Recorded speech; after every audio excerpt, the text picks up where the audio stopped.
João Santos estava paralisado. Encostado ao batente da porta da sua oficina, observava uma tempestade de couro e cromado a instalar-se na sua tranquila Évora, no Alentejo. Não eram nuvens escuras no céu. Eram 150 motas, 150 vultos que pareciam fundir-se com a sombra, os motores a borbulhar num ritmo ameaçador. Há umas semanas, ou seria um mês. Perco-me nas datas. Bem, não importa. Ele tinha construído um carrinho para a filha de um deles, de um dos líderes. Não pediu dinheiro, não queria holofotes, só queria ajudar. E agora ali estavam eles, a cercar-lhe o negócio, os rostos duros como pedra. Pedro Garcia, ou o ceifador, como era conhecido por quase todos, desceu da sua máquina e caminhou na sua direção. A mente de João girava, as opções corriam como ratos numa gaiola. Gratidão ou vingança? Ele não fazia a mínima ideia. Aqueles segundos, eles mudariam tudo o que ele pensava saber sobre lealdade, respeito e o preço da bondade. O som. O som veio primeiro. Não o rugir dos motores a toda a velocidade, nem gritos. Eram botas. Botas pesadas, passos deliberados, multiplicando-se. Um som que te diz que o chão está a escolher um lado, e não é o teu. João passou as mãos por um pano já ensopado de graxa e suor. Por um momento, quis fingir que não tinha ouvido. Queria simplesmente fechar os olhos e esperar que passasse. Mas depois, o barulho engoliu a oficina, apertando-o de todas as direções. A verdade aterrou, pesada. Isto estava a acontecer agora. O portão estava semi-aberto quando as primeiras motas calaram os motores. O calor invadiu o espaço, trazendo consigo o cheiro a combustível e couro. As sombras amontoavam-se sobre sombras, até que a luz da tarde desapareceu completamente. Homens preenchiam o espaço em frente à oficina, num círculo que se apertava. Coletes pretos marcados com asas e caveiras. Rostos ilegíveis, posturas calmas de uma forma que parecia ensaiada, perigosa. 150 motards. Não estavam de passagem. Não se tinham perdido. Tinham vindo ali de propósito. João estava colado à parede, ao lado do elevador. O coração martelava-lhe no peito tão forte que ele se perguntava se seria visível através da t-shirt. A boca secou. As ferramentas na parede atrás dele tilintaram quando outra vaga de motas se calou. Contou sem querer. 10, 20, 50. Perdeu a conta antes que parassem. Eram demasiados. O suficiente para apagar a oficina do mapa, se quisessem. O suficiente para o apagar a ele. Este lugar tinha sido o seu mundo inteiro durante anos. Um mundo a falhar, talvez, mas o seu. O chão de cimento rachado, o cheiro a óleo entranhado nas paredes, o rádio que nunca funcionava bem. Ele conhecia cada som que esta oficina fazia. Mas agora estava silenciosa de uma forma que nunca estivera antes, como se percebesse o que o esperava lá fora. João engoliu em seco e tentou respirar. O medo veio primeiro, agudo e imediato, como uma lâmina na garganta. As palmas das mãos suaram. As pernas queriam mover-se, fugir, mas não havia para onde ir. A única saída já estava bloqueada. Sentiu-se pequeno, reduzido a um batimento cardíaco e a uma má decisão tomada a algures no passado. Depois, a confusão rastejou. Por que ali? Por que ele? Não fazia parte do mundo deles. Consertava motores, mantinha a cabeça baixa. Pagava as contas atrasado e a renda ainda mais tarde. Repassou cada conversa, cada favor, cada recusa, procurando o momento em que devia ter cruzado uma linha invisível. Nada surgiu. Isso só tornava a situação pior. O círculo lá fora abriu-se com uma precisão lenta. O movimento era subtil, mas absoluto.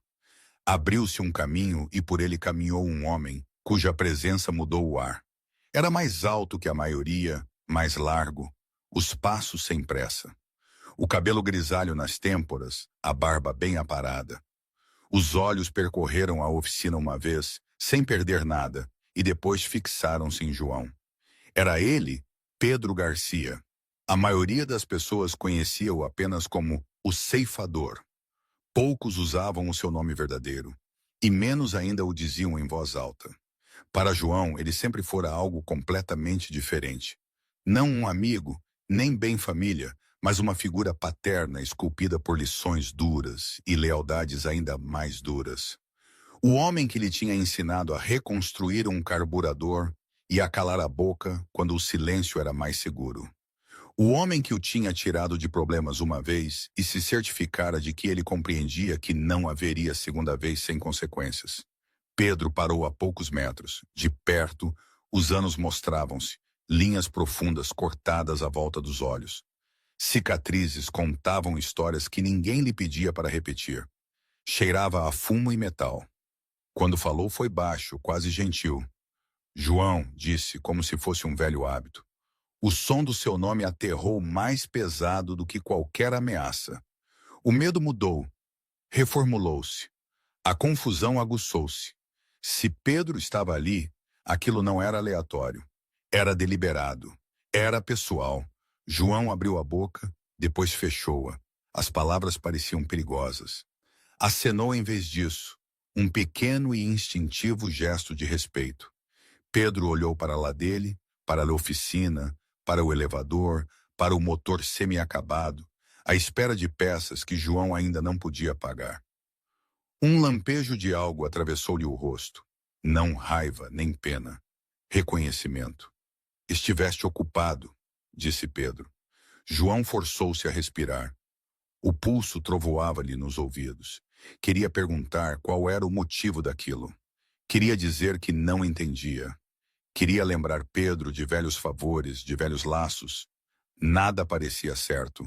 Os homens lá fora observavam sem se mexerem. Uma parede de músculo e paciência. Não estavam ali para negociar com João. Estavam ali porque Pedro os tinha trazido. A antecipação superou o medo, o suficiente para magoar. O que quer que fosse aquilo, não iria terminar com um simples aviso. Pedro não tinha vindo com 150 homens para falar do tempo. Pedro aproximou-se baixando a voz. Pareces um homem à espera de mais notícias, disse. A mandíbula de João apertou-se. Não sei por que estás aqui, disse, odiando o quão fraca a sua voz soava. Pedro estudou-o por um longo momento. O silêncio estendeu-se pesado e deliberado. Lá fora, alguém riu uma vez, curto e sem humor, depois parou. O mundo reduziu-se ao espaço entre os dois. Já pensaste como as coisas começam? Perguntou Pedro. Não os grandes momentos, mas os pequenos, aqueles que não notas até serem grandes demais para parar. João não respondeu. A mente acelerava. Cada instinto gritava que aquela conversa era à beira de algo que ele ainda não conseguia ver. O medo pulsava novamente, mas agora estava emaranhado com outra coisa. Curiosidade. Um pavor aguçado pela sensação de que a sua vida estava prestes a mudar, concordasse ele ou não. Pedro endireitou-se e virou-se ligeiramente, gesticulando para os homens lá fora. Estes tipos não acordaram um dia assim, disse. Nem eu, nem tu. João sentiu o peso das palavras a assentar nele. A oficina parecia menor, as paredes mais próximas. O seu sonho de manter aquele lugar vivo, de se manter à tona, de repente sentiu-se frágil, como vidro sob pressão. Pedro olhou de volta para ele e, pela primeira vez, não havia suavidade nos seus olhos. Apenas resolução. Antes de chegarmos ao que aconteceu a seguir, disse Pedro, a voz firme. Precisas de entender como chegamos aqui. João sentiu a mudança então no fundo do seu estômago. O que quer que Pedro estivesse prestes a pedir, o que quer que estivesse prestes a revelar, não era apenas sobre um trabalho ou um favor. Era sobre um sonho a morrer, sobre algo construído do zero, sobre uma força que transformava o desespero em irmandade e nunca o largava. O que Pedro diria abalaria João até o mais íntimo. Mas primeiro, A história de como um sonho a morrer se tornou uma força imparável de irmandade. Ainda há 3 semanas, ou talvez fosse um pouco mais, a memória falha-me nestes detalhes. Foi tudo tão rápido e intenso. O mundo de João Santos era mais pequeno, mais silencioso e balançava à beira do colapso. Tinha 34 anos e, na maioria dos dias, sentia-se mais velho. A oficina em Évora era a sua herança e o seu fardo. Uma caixa de cimento estreita que cheirava a óleo, ferrugem e velhas promessas. Outrora, fora um local movimentado, ruidoso com clientes, risos e motores que significavam dinheiro. Agora arrastava-se tal como ele. Trabalho honesto era o que todos diziam sobre João. O tipo de mecânico que só consertava o que estava avariado e cobrava o que era justo. Era uma reputação que lhe rendia respeito, mas exatamente zero perdão do banco. Vivia por cima da loja, num quarto apertado que retinha o calor no verão e o frio no inverno. Nenhuma separação entre trabalho e vida. Nenhuma fuga. O seu casamento não tinha sobrevivido a essa realidade, nem as suas poupanças. Todas as noites terminavam da mesma forma. Graxa nas unhas, dores nas costas e uma pilha de contas por abrir à espera na secretária, como acusações silenciosas. Naquela noite não foi diferente. João estava sozinho sob as luzes fluorescentes, apertando o último parafuso de uma carrinha velha que já tinha visto melhores décadas. O rádio murmurava, baixo e distante, no fundo. Limpou as mãos, verificou as horas e calculou quantas horas tinha trabalhado em relação ao que ganhara. A matemática nunca melhorava. Fechou o capô e virou-se para a secretária, onde os envelopes estavam espalhados em pilhas desiguais. Renda, água, luz, fornecedores de peças, avisos finais, escondidos por uma linguagem educada. Olhou para ele sem abrir mais nenhum. Havia um limite de más notícias que um homem conseguia absorver num dia. João esticou a mão para o interruptor da luz. Foi aí que ouviu o estrondo. Baixo, pesado, familiar na forma, mas diferente no peso. Rolou primeiro pelo chão, depois pelas paredes. Um som que não pedia atenção, mas a tomava. João congelou, a mão ainda a centímetros do interruptor. Ele conhecia motas. Sabia a diferença entre alguém a passar e alguém a parar. O motor calou-se. Seguiu-se um silêncio, espesso e deliberado. João exalou lentamente e virou-se para o portão da oficina aberto. Uma Harley Davidson estava parada lá fora, preta mate, imponente mesmo em repouso. O condutor desceu uma perna longa e ficou de pé, tão alto que a moldura da porta parecia encolher em resposta. Pedro Garcia entrou sem hesitar. 1,93 m de altura, ombros largos, uma cicatriz a descer pelo lado esquerdo do rosto, pálida contra a pele curtida. O seu colete ostentava as marcas inconfundíveis dos motards, não por ostentação, mas porque ali pertencia. A maioria das pessoas atravessava a rua quando o via. Alguns trancavam as portas, outros desviavam o olhar e fingiam não ter reparado. João não se mexeu, não porque não tivesse medo, mas porque não sabia o que mais fazer. Pedro parou a alguns passos dentro da oficina e deixou os olhos ajustarem-se à luz. Percorreu o espaço, as ferramentas, a carrinha semi-reparada, as contas na secretária. Nada na sua postura sugeria urgência. Nada na sua presença sugeria segurança. A suspeita de João disparou, forte e rápida. Homens como aquele não entravam em oficinas a lutar por acidente. Vinham com problemas, e os problemas sempre custavam mais do que pagavam. "Vais fechar?" perguntou Pedro. João acenou com a cabeça. "Quase."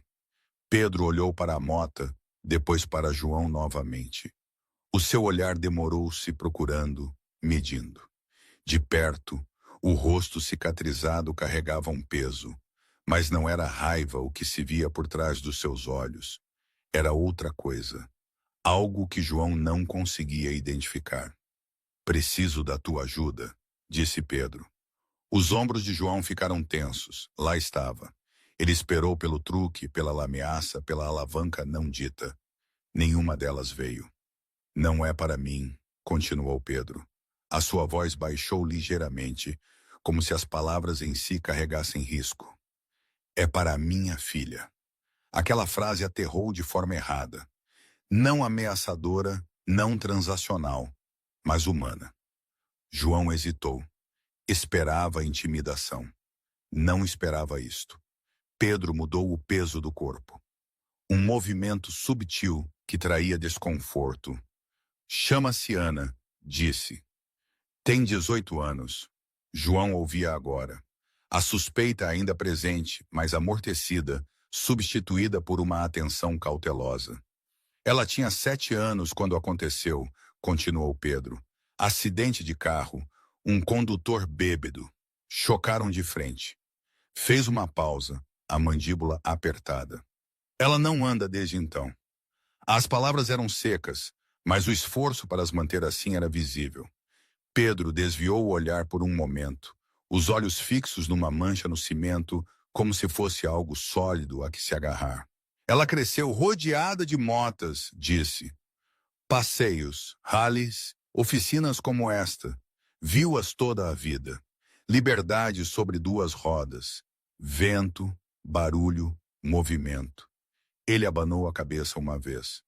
Agora está presa numa cadeira. João sentiu algo mexer no peito. A empatia rastejou. Indesejada, mas inegável. A carrinha que usamos, disse Pedro. Funciona, é segura, é acessível. A sua boca apertou-se. Ela odeia. Diz que parece uma prisão. Diz que se sente a ver a vida através de um vidro. A voz de Pedro quebrou na última palavra. Apenas uma fratura, rapidamente controlada, mas o suficiente. Ela não pede muito, disse baixinho. Nunca pediu, mas disse-me uma coisa no mês passado. Ele engoliu em seco. Disse que só quer sentir-se viva. João não interrompeu. Não conseguia. É aí que entras, disse Pedro, finalmente encontrando os seus olhos novamente. Quero que lhe construas algo. Um mini carro à medida, baixo, estável, algo que ela possa conduzir com comandos manuais. Algo que ela possa conduzir sozinha. O pedido pairava no ar, pesado e improvável. João olhou para ele. De todas as coisas que esperava ouvir, esta não estava na lista. Não uma extorsão, nem um favor, nem uma ameaça disfarçada de cortesia. Um pai a pedir a outro homem para o ajudar a dar um pedaço de liberdade à filha. Sei que não é simples, disse Pedro. Sei que não é barato, e sei que podes dizer que não. João olhou para o homem à sua frente. Realmente olhou desta vez. Além do colete. Além da reputação. Além do medo que tinha surgido no momento em que a mota apareceu. O que ele viu foi exaustão. Amor desgastado por anos de desamparo. Um homem endurecido, reduzido a uma única necessidade. Ele não conseguia forçar a situação. A suspeita desvaneceu-se. A empatia tomou o seu lugar, seguida por algo mais profundo. Ligação. João pensou nas contas na sua secretária. A loja mal a sobreviver. O risco de dizer sim a um projeto que poderia arruiná-lo se corresse mal. Pensou em Ana, uma rapariga que tinha visto o mundo a mover-se sem ela. Pedro esperou, sem pressão, sem ameaças, apenas um pai parado numa oficina, a pedir ajuda que não conseguia encontrar em mais lado nenhum. João acenou com a cabeça uma vez, lentamente. Ele não fazia ideia de que aquela decisão, tomada numa oficina silenciosa ao fim da tarde, traria um exército à sua porta. João não respondeu imediatamente. A oficina parecia menor depois que Pedro fez o pedido, como se as paredes se tivessem inclinado para ouvir. Os olhos de João desviaram-se do homem e pousaram na secretária, no caos familiar da sua vida exposta. Avisos de atraso, um ecrã de telemóvel rachado a vibrar com outra chamada perdida. um recibo de um compressor que tossia mais do que funcionava. Ele não podia dar-se ao luxo de aceitar um projeto de paixão. Não podia dar-se ao luxo de trabalhar de graça. Mal conseguia manter as luzes acesas. Passou a mão pelo cabelo e exalou lentamente, tentando acalmar o barulho na cabeça. Dizer sim significava risco. Dizer não significava segurança. Pelo menos a ilusão dela. Ele tinha aprendido da maneira mais difícil que as boas intenções não pagavam a renda. Então, os seus olhos captaram a fotografia. Estava enfiada no canto da secretária, gasta nas pontas. Uma menina de 12 anos com os seus olhos e um sorriso torto. Sofia, a sua filha. Vivia com a mãe agora, noutra vila. João via-a aos fins de semana, quando o dinheiro da gasolina e o orgulho permitiam. Este ano não tinha conseguido pagar o presente de aniversário dela. Disse-lhe que estava atrasado, retido no envio. Ela disse que não havia problema. Isso tinha magoado mais do que se ela tivesse ficado zangada. João olhou de volta para Pedro. A comparação atingiu-o de repente, dura e inegável. Vidas diferentes, escolhas diferentes, a mesma dor. Um pai em frente a outro homem, a tentar descobrir como dar aos seus filhos algo que o mundo tinha decidido reter. A tentar consertar o que não podia ser consertado com força ou dinheiro. A decisão assentou no seu peito antes que a mente pudesse contestar. Eu faço, disse João. Pedro não se mexeu. Não sorriu, apenas ouviu. Mas não posso prometer nada de chique, acrescentou João. Vou construí-lo seguro. Vou construí-lo direito. É tudo do que posso garantir. Pela primeira vez desde que entrara, os ombros de Pedro desceram uma fração. O alívio brilhou no seu rosto antes de o fechar novamente. Isso é suficiente, disse. A partir daquela noite, a oficina de João não mais dormiu. Trabalhava depois do horário, depois durante toda a noite, alimentado por café barato e uma teimosia. Jazz tocava baixinho no rádio, constante e imperfeito, um ritmo que acompanhava o trabalho. Esboçava desenhos nas costas de faturas e manuais antigos, apagando e redesenhando até que a ideia começasse a tomar forma. Não um brinquedo, nem um artifício, mas algo real, algo que pudesse carregar peso e dignidade. Passava as manhãs em sucateiras, as mãos negras de graxa, enquanto procurava peças que ainda tivessem vida. Colunas de direção, chassis, qualquer coisa que pudesse ser cortada, retrabalhada, renascida. Recorreu a favores que já tinha esquecido que tinha, trocando trabalhos de travões e reconstruções de motores por peças e, por vezes, a paciência. Argumentava com fornecedores, negociava, improvisava. A construção lutava com ele a cada passo. Os comandos manuais personalizados demoraram 3 tentativas até parecerem certos. A direção precisou de modificações para reduzir a resistência sem sacrificar o controlo. O assento teve de ser moldado, ajustado uma e outra vez até que apoiasse sem prender. Cada solução revelava outro problema. Cada problema ameaçava levá-lo para além dos seus limites.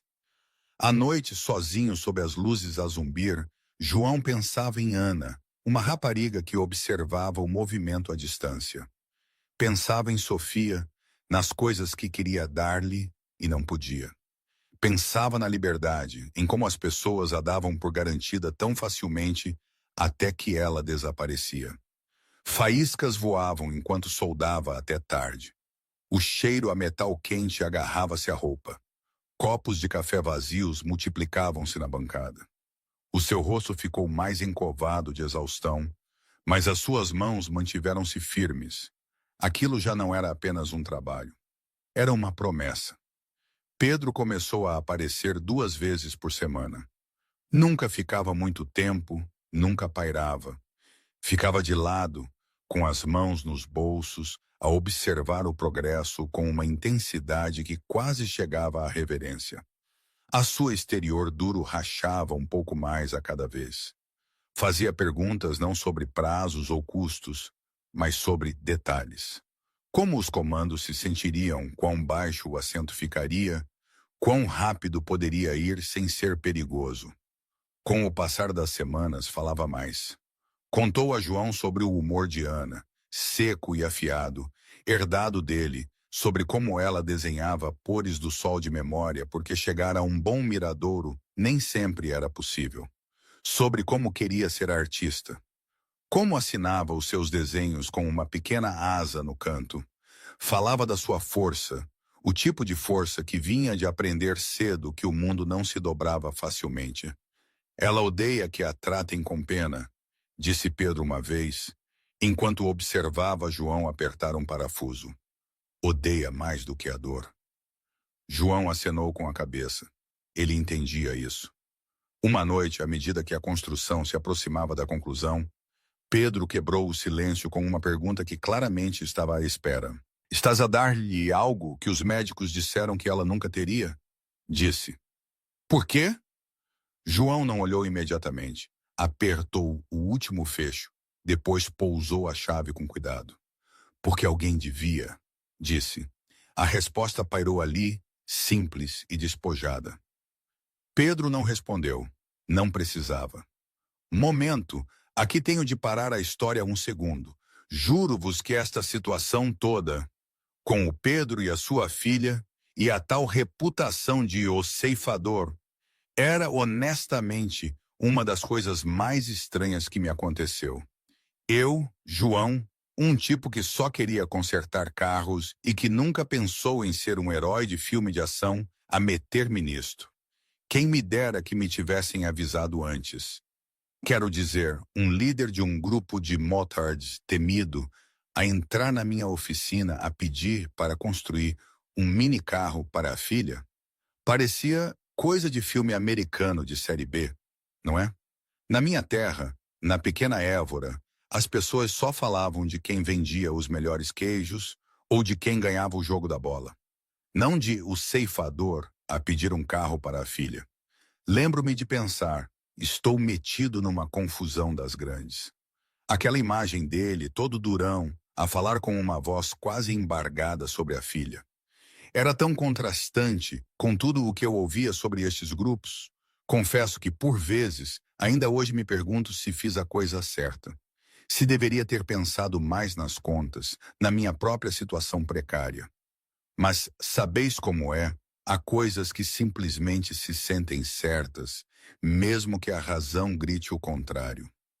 Por outro lado, o medo estava sempre ali. A tal fragilidade de sentir-se bem, mas estar a afundar-se. É uma corda bamba, uma montanha russa de emoções. Mas pronto, é a minha vida. Ou o que sobrou dela depois de tudo isto. Vamos voltar à história, porque o melhor, ou o pior, ainda estava para vir. 3 semanas depois daquela conversa, o minicarro estava pronto, no centro da oficina. Amarelo vivo, a cor favorita de Ana, Pedro tinha mencionado distraidamente, sem saber que João o tinha guardado na memória. A pintura captava luz e parecia brilhar. Os comandos manuais eram suaves, responsivos, afinados com precisão. O assento encaixava como se sempre tivesse pertencido ali. Cada aresta foi verificada, cada sistema testado e retestado. João recuou, a exaustão a atingi-lo numa onda pesada.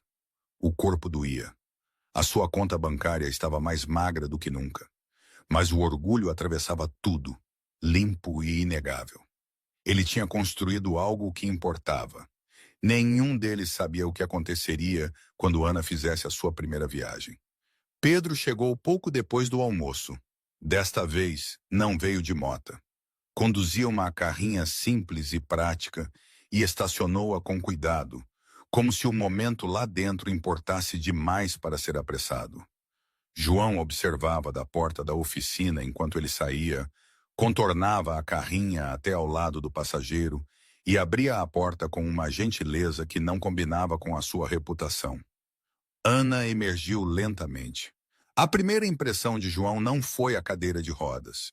Foram os seus olhos, escuros, alertas e muito mais velhos do que os seus 18 anos tinham direito a ser.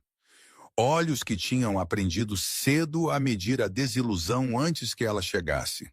Ela era miúda, o cabelo escuro preso de forma solta, os ombros quadrados como uma armadura que usava por hábito. Olhou para a oficina, depois para João, depois para Pedro. "É isto?" perguntou, os braços cruzados apertados contra o peito. "Outro projeto de caridade?" As palavras eram afiadas, ensaiadas, uma defesa aprimorada ao longo de anos de sorrisos bem-intencionados e promessas vazias. João não estremeceu. Aproximou-se e agachou-se ligeiramente para ficar ao nível dela. "Não há caridade", disse ele calmamente. "Apenas pensei que talvez gostasses de conduzir." Ela bufou, pouco convencida, e avançou uns metros sozinha. O seu olhar varreu o espaço casual, reservado, pronta para descartar o que quer que estivesse lá dentro. Perspectiva de Ana. E depois vi-o, aquela cor amarela. Foi o que me chamou a atenção primeiro. Não era um amarelo infantil, daqueles de brinquedo que as pessoas dão a crianças com necessidades especiais. Era um amarelo vivo, forte, sem desculpas. O mini-carro estava ali, no centro da oficina, linhas limpas, perfil baixo. Era inconfundivelmente real. Não era um brinquedo. Não era uma segunda intenção. Congelei. Os meus braços relaxaram. Prendi a respiração por um segundo. A seguir, o meu rosto mudou.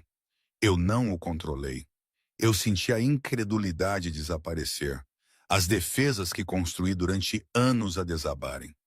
O que a substituiu foi o espanto, puro e sem filtros. Sorri. Não um sorriso educado, nem um sorriso cauteloso para agradar. Um sorriso genuíno e completo que parecia não ter sido usado há anos. "Isso é meu?" perguntei. A minha voz de repente instável.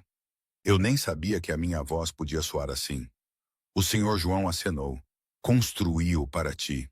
O meu pai estava atrás de mim, em silêncio. As suas mãos estavam cerradas tão apertadas que os nós dos dedos estavam brancos. O senhor João ajudou-me a mudar com cuidado para o banco do condutor. Movi-me com uma eficiência que a prática me tinha dado, mas as minhas mãos tremiam quando me sentei. Ele explicou os comandos manuais lentamente, claramente, deixando-me testar a resistência, a resposta. Ouvi com atenção, os olhos a pairar entre os comandos e a porta aberta da oficina, como se tivesse medo que o momento pudesse desaparecer se eu pestanejasse. O meu pai permaneceu recuado. Não pairou, não falou. Ele apenas observava com a mandíbula travada, os olhos a brilhar. "Quando quiseres", disse o senhor João. Envolvi as mãos no volante. Girei a chave. O motor ganhou vida, suave e constante. O som não era alto, mas era o suficiente. Inspirei fundo como se tivesse acabado de emergir depois de estar debaixo de água. Avancei os comandos suavemente. O carro rolou lentamente no início, centímetro a centímetro, como se o mundo precisasse de tempo para entender o que estava a acontecer. Os pneus atravessaram o limiar da oficina e a luz do sol espalhou-se pelas minhas mãos, pelo meu rosto, pelos meus ombros. O vento levantou os fios de cabelo soltos. Eu ri. Não um riso contido, nem um riso cuidadoso. Um riso que veio direto do meu peito, surpreendido e incontrolável. Pressionei um pouco mais. O carro ganhou velocidade. A minha gargalhada seguiu, agora mais alta, mais livre. Pela primeira vez desde que tinha 7 anos, eu estava no controlo. João sentiu a visão embaciar. Não limpou os olhos, não se importou. Olhou para Pedro e viu a mesma coisa espelhada ali. O homem que aterrorizava estranhos estava ali, imóvel, as lágrimas a traçarem linhas limpas no seu rosto cicatrizado. Ana deu uma volta, a confiança a crescer a cada segundo. Voltou a rir, um som tão puro que parecia reescrever o ar à sua volta. Conduziu até que a alegria ardeu brilhante, e ainda mais brilhante, até que transbordou dela e não deixou nada para trás. Quando finalmente estacionou, não se mexeu. Passaram-se 20 minutos.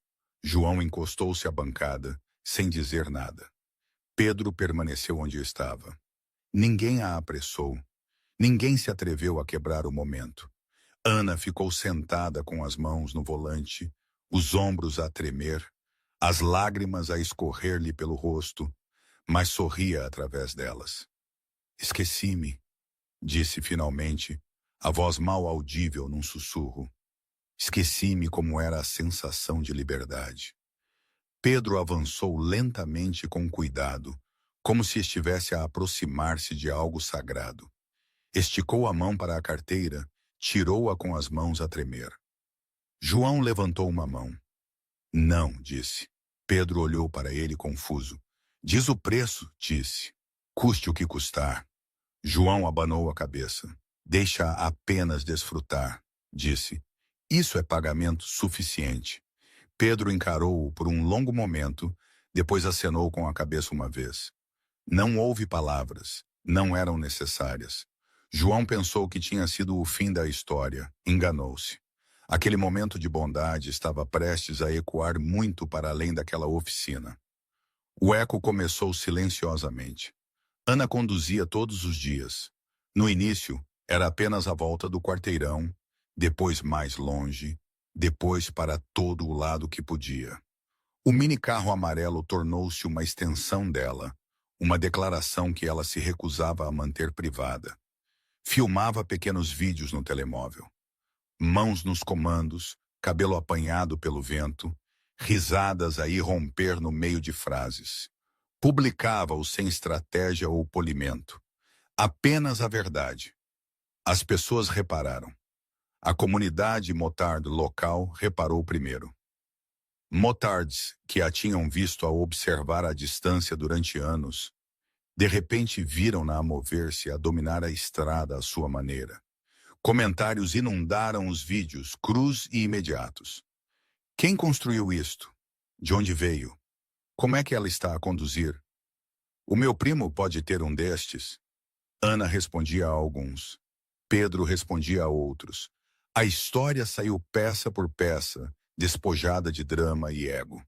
Um mecânico em Évora, uma pequena oficina, sem contratos, sem patrocinadores, sem pagamento exigido, apenas um homem que construiu algo porque importava.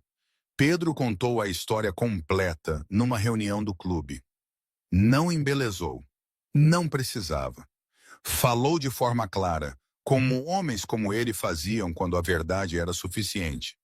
Falou do rosto de Ana quando viu o carro, da sua risada, de João a recusar o dinheiro, da forma como ele tinha dito. Deixa-a apenas desfrutar. A sala ficou em silêncio. Depois as perguntas começaram. Não sobre custo, nem sobre logística, mas sobre o homem. A notícia viajou como sempre fazia naquele mundo. Rápida, direta e impossível de parar. Outros capítulos ouviram. Primeiro Alentejo, depois Lisboa, depois Porto. Diferentes clubes, a mesma reação. Respeito, curiosidade, uma compreensão partilhada de um código que não precisava de explicações. Um detalhe importava mais do que todos os outros. João não tinha pedido nada. Enquanto a história ganhava asas e atravessava fronteiras, João voltou ao trabalho. A oficina regressou ao seu ritmo habitual. Mudanças de óleo, trabalhos de travões, motores que tossiam antes de cooperar. As contas não pararam. A renda não ficou mais fácil. Preocupava-se com as mesmas coisas de sempre. Não consultava muito as redes sociais. Não via os vídeos de Ana, a menos que ela os mostrasse pessoalmente. Então as visitas começaram. Uma mota parava, um condutor entrava, grande, silencioso, ilegível. João Santos? Perguntavam. João acenava, cauteloso.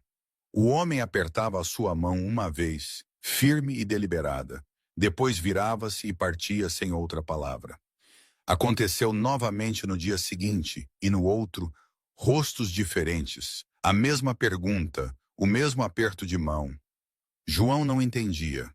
Assumia que estava ligado a Pedro de alguma forma, alguma cortesia tácita que ele não tinha merecido. Não pensava muito nisso.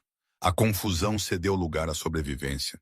Tinha a renda para pagar, peças para encomendar, um compressor que parecia que podia morrer a qualquer minuto. Ele não fazia ideia de que se tinha tornado uma lenda numa comunidade que raramente esquecia a bondade ou o desrespeito. Nos bastidores, o tom era diferente. Pedro fez as chamadas ele mesmo. Os presidentes dos capítulos atendiam porque conheciam a sua voz e confiavam no seu julgamento. Contou a história novamente, cada vez reduzindo-a ao essencial. Um homem ajudou a sua filha quando ninguém mais conseguia. Não se exibiu, não lucrou, apenas apareceu. Devemos-lhe, disse Pedro. Vamos mostrar-lhe o que a Irmandade significa. Não houve debate, apenas logística. Falaram de rotas, horários, números. Quem podia ir? Quem lideraria? Quem ficaria atrás?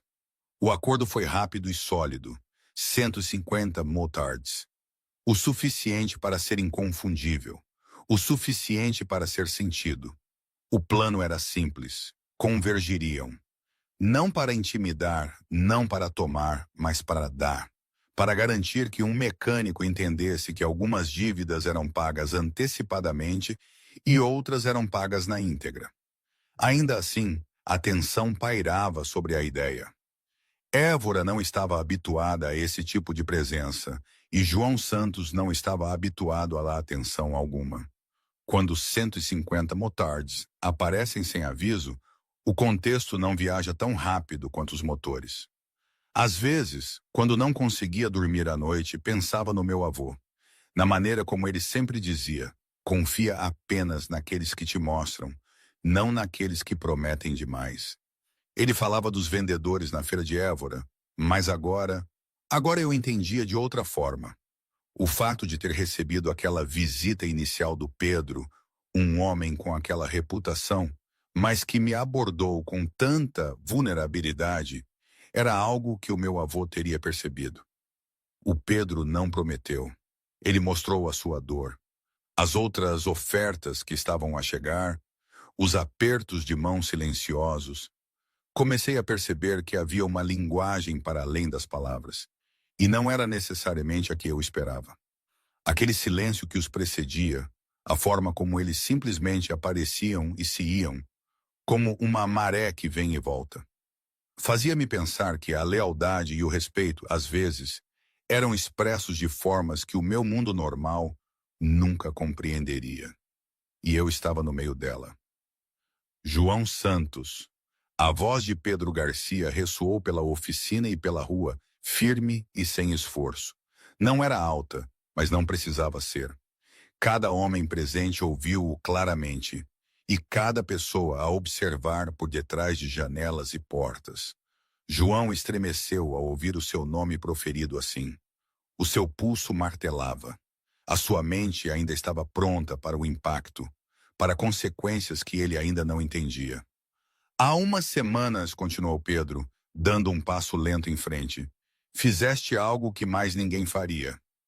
A mão de João apertou a chave. A sua mandíbula cerrou-se. Deste a minha filha a vida de volta. As palavras atingiram-no de lado. Não era o que esperava. Nem perto. Não pediste dinheiro, disse Pedro. Não pediste reconhecimento, não pediste nada. João sentiu todos os olhos da multidão sobre ele. A confusão passou-lhe pelo rosto, nua e desprotegida. Abanou a cabeça ligeiramente, como se estivesse a tentar acordar. No nosso mundo, continuou Pedro, isso é raro. Ele fez uma pausa, deixando o peso daquela afirmação assentar. Isso é sagrado. Um murmúrio ondulou pela multidão. Não era ruído, era um acordo tácito. Pedro levantou uma mão e fez um pequeno gesto.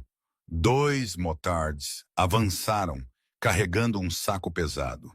Puseram-no suavemente no chão de cimento à frente de João e recuaram sem uma palavra.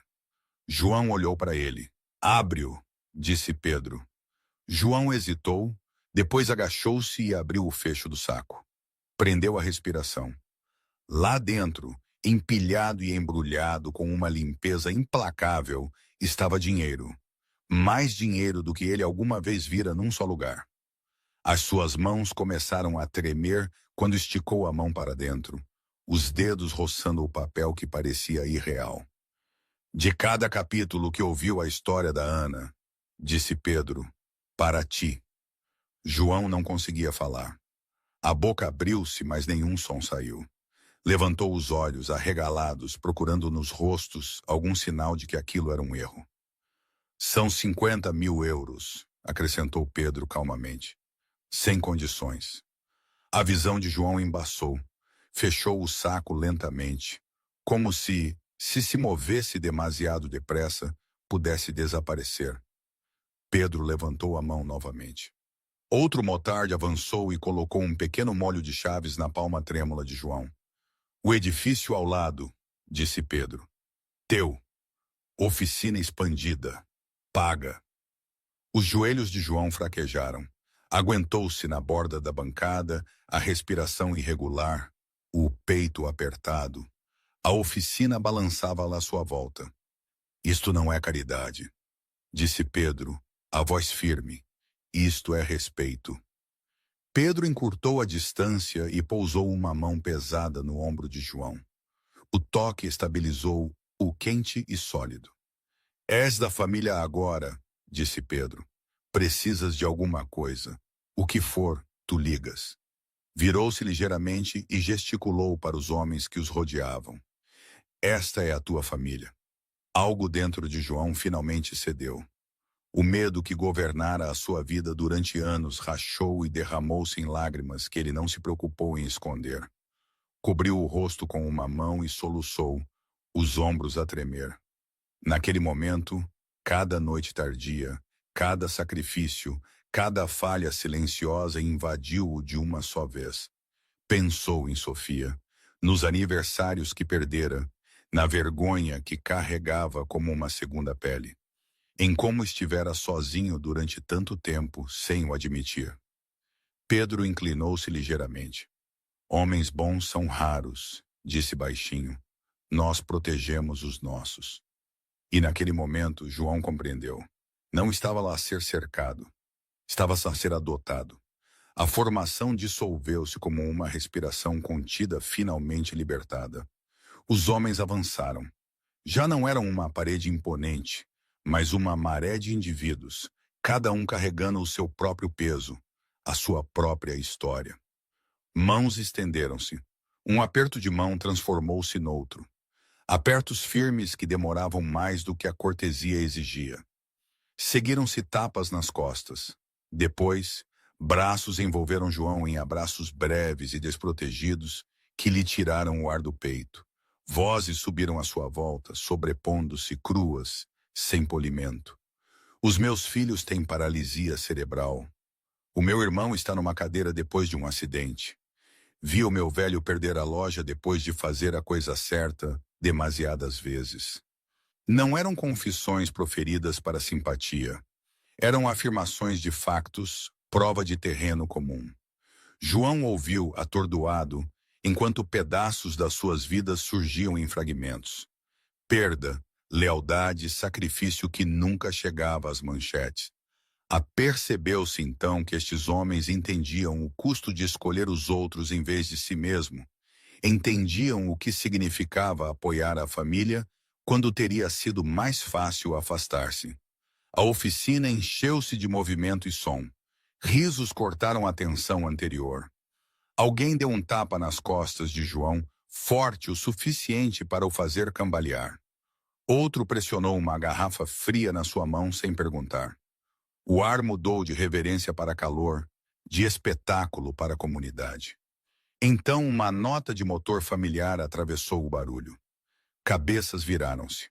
O minicarro amarelo entrou em cena, brilhante contra a rua abafada, movendo-se lenta, mas confiantemente pela multidão.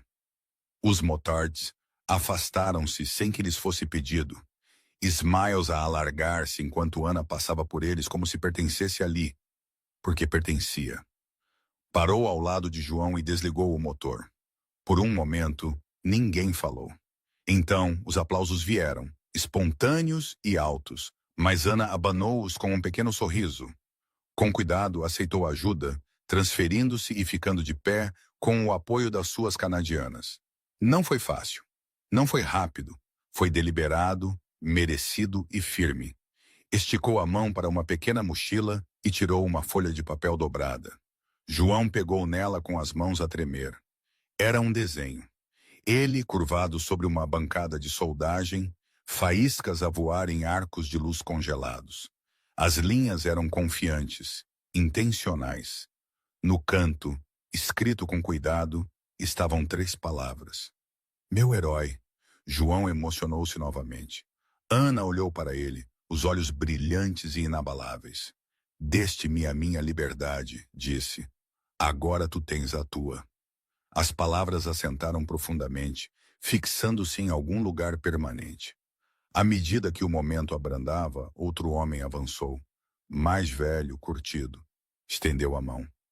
Chamo-me Tomás, disse. Sou empreiteiro. João apertou-a automaticamente. Estamos a renovar o edifício ao lado, continuou Tomás. Sem custos, equipamento de primeira. Não o vais reconhecer quando acabarmos. Antes que João pudesse responder, outra voz interveio. Eu tenho uma distribuidora de peças de automóvel, disse um homem acenando uma vez. Preços de atacado para toda a vida. Outro avançou, mais jovem, confiante.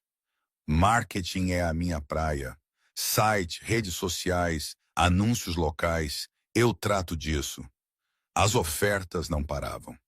Empilhavam-se silenciosamente, eficientemente, como tijolos a serem colocados com cuidado. Não caridade, mas infraestrutura. Não uma esmola, mas uma fundação. João estava ali, oprimido, mal conseguindo processar a dimensão do que se desenrolava. Não era apenas dinheiro, não eram apenas presentes, era uma rede a fechar fileiras à sua volta. Uma família construída não por sangue, mas por princípio. Olhou em volta para os rostos, homens duros suavizados por um propósito partilhado, e sentiu algo mudar dentro dele. Pela primeira vez em anos, o futuro não parecia uma ameaça. Parecia aberto. E hoje, sinceramente, nem sei.